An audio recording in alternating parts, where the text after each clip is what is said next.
2024 के लोकसभा चुनाव से पहले मौसम भले ही सर्द हो, लेकिन राजनीतिक पारा गर्म है। तमाम लोकसभा सीटों पर चुनाव लड़ने की उम्मीद में नेता दिल्ली तक भागदौड़ कर रहे हैं। ऐसे में आज हम इस रिपोर्ट में यूपी की महत्वपूर्ण लोकसभा सीट शाहजहांपुर की चर्चा करने जा रहे हैं। आज इस रिपोर्ट में शाहजहांपुर में होने वाले लोकसभा चुनाव में संभावित प्रत्याशियों के नाम को लेकर हम आज चर्चा करेंगे। आज हम आपको बताएंगे कि आखिर इस बार भाजपा इंडिया गठबंधन व बीएसपी के किन प्रत्याशियों के बीच चुनावी टक्कर होने जा रही है। लेकिन उससे पहले आपको शाहजहांपुर लोकसभा सीट का राजनीतिक समीकरण क्या कहता है वो आपको बताते हैं। बता दें कि शहीदों की नगरी कहा जाने वाली शाहजहांपुर में परशुराम जन्म स्थली भी है। शाहजहांपुर के शहीद अशफाक उल्ला बिस्मिल, रोशन सिंह, पंडित राम प्रसाद बिस्मिल जैसे आज़ादी के दीवानों ने अंग्रेजों से लड़ाई लड़कर देश के लिए कुर्बानी दी थी। इनकी भी जन्मस्थली यहाँ मौजूद है। राजनीतिक दृष्टिकोण के हिसाब से भी ये जिला काफ़ी महत्वपूर्ण माना जाता है। शाहजहांपुर के रहने वाले स्वर्गीय जितेंद्र प्रसाद ने राष्ट्रीय स्तर पर राजनीति में जिले का नाम बुलंदियों तक पहुंचाया था। इसके अलावा जितेंद्र प्रसाद के बेटे जितिन प्रसाद भी कभी राहुल गांधी के करीबी नेताओं में शामिल थे। जितिन पहले कांग्रेस में थे, हालांकि भाजपा में जाने के बाद योगी सरकार में कैबिनेट मंत्री है। यूपी की राजनीति में सुरेश खन्ना का नाम भी बेहद अहम है। सुरेश खन्ना शाहजहांपुर से लगातार 8 बार विधायक चुने जा चुके हैं। वर्तमान में सुरेश खन्ना योगी सरकार में वित्त मंत्री के साथ संसदीय कार्य मंत्री भी है। 2019 के चुनावी आंकड़ों पर नजर डालें तो यहां करीब 21,12,860 लोकसभा के वोटर हैं। जातीय समीकरण की बात करें तो यहां करीब 20% जनसंख्या मुस्लिम समुदाय की बताई जाती है। इसके अलावा पिछड़ी जातियों का भी यहां वर्चस्व है। शाहजहांपुर लोकसभा में 6 विधानसभा सीटें आती है। सभी सीटों पर भाजपा का कब्जा है। इन विधानसभा सीटों पर कटरा विधानसभा, जलालाबाद, तिलहर, पुआया, शाहजहांपुर और ददरोल विधानसभा शामिल है। 1951 से लेकर अब तक चुनाव में कांग्रेस के प्रत्याशी 9 बार चुनाव जीत चुके हैं। 3 बार भाजपा, 2 बार सपा, जनता दल और 1 बार जनता पार्टी का प्रत्याशी शाहजहांपुर से चुनाव लड़ा है। देखा जाए तो कांग्रेस जीत का स्वाद लंबे समय से चख नहीं पाई। करीब 19 साल से कांग्रेस जीत से काफी दूर है।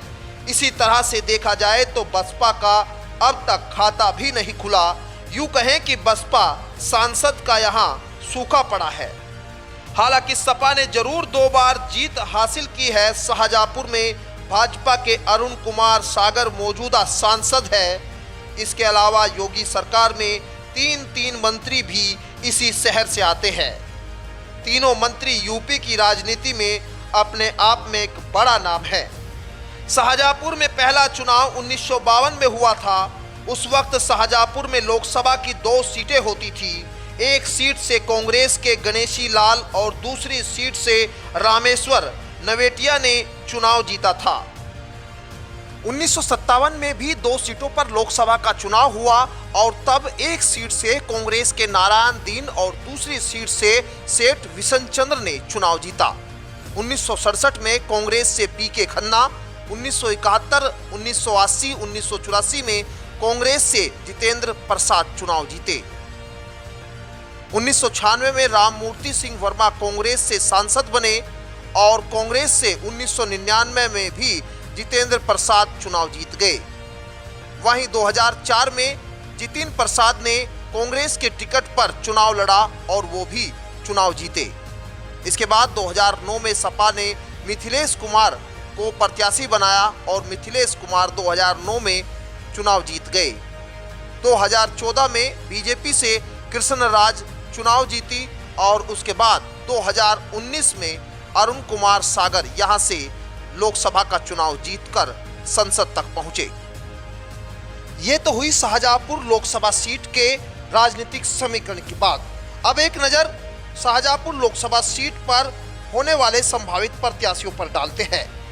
बता दें कि बीजेपी की ओर से इस सीट पर दो प्रमुख नाम सामने आ रहे हैं, जिनमें सबसे पहला नाम मौजूदा सांसद अरुण कुमार सागर का सामने आया है। इस बार भी 2024 के लोकसभा चुनाव में भारतीय जनता पार्टी अरुण सागर को ही लोकसभा प्रत्याशी बना सकती है। वहीं दूसरा नाम कृष्ण राज का भी सामने आ रहा है। कहा जा रहा है कृष्ण राज को भारतीय जनता पार्टी इस बार फिर से मौका दे सकती है। वहीं कांग्रेस की ओर से भी दो नाम को लेकर चर्चा तेज है, जिसमें महेंद्र कठेरिया और अर्चना वाल्मीकि का नाम संभावित प्रत्याशियों की लिस्ट में माना जा रहा है। वहीं समाजवादी पार्टी की बात करें तो उपेंद्र पाल और राजेश कश्यप के नाम की चर्चा भी जोरों पर है। शाहजहांपुर लोकसभा सीट पर बीएसपी के भी 3 नामों की चर्चा यहां की जा रही है, जिसमें शालिनी सिंह, अमरचंद जौहर, उदयवीर सिंह। माना जा रहा है कि बीएसपी भी शाहजहांपुर लोकसभा सीट पर अपनी मजबूत दावेदारी ठोकने के लिए तैयार है और इसको लेकर अपनी रणनीति पर काम कर रही है। बता दें कि ये सभी नाम संभावित प्रत्याशियों की लिस्ट में हैं। हालांकि ये देखना अभी दिलचस्प होगा कि किस पार्टी से कौन संभावित प्रत्याशी अपनी मजबूत दावेदारी पार्टी नेतृत्व के सामने कर पाता है और पार्टी किसको लोकसभा चुनाव में टिकट देती है। Bureau report, news 80 desk.